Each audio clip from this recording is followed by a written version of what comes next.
shifting our focus to another big breaking news coming in. So it was Delhi Chief Minister Rekha Gupta who met the Prime Minister Narendra Modi at his residence. The picture of that meeting are out now. Pragya is joining us live on the broadcast. She'll give us more updates on the same. Pragya, take us through, this crucial meeting. What was discussed? Any information if it's pouring in at the moment? Well, Meenakshi, everyone knows that Prime Minister's vision for Delhi is what will govern, in fact, the policies of Delhi government. And in fact, Rekha Gupta, when Chief Minister of Delhi, when she was leaving for Prime Minister residence, she said that I am going to thank Prime Minister for giving Beti of Delhi a chance to serve the people of Delhi. So this is also a gesture to show gratitude towards Prime Minister for having a woman CM in Delhi. And apart from that, there are also many issues. They have hit the ground running from the day one.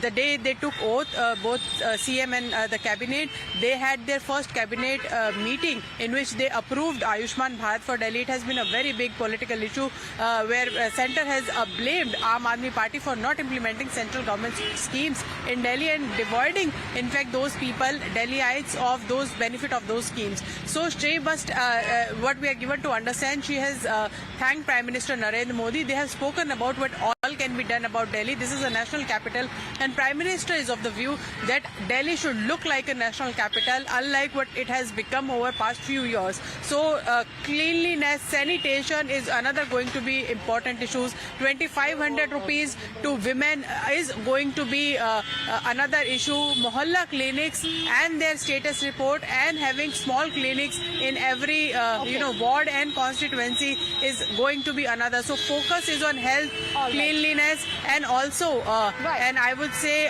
the future vision for the Delhi infrastructure. Future vision for Delhi, improving Delhi's infrastructure was discussed in the meeting. Pragya, thank you for joining us with all these updates.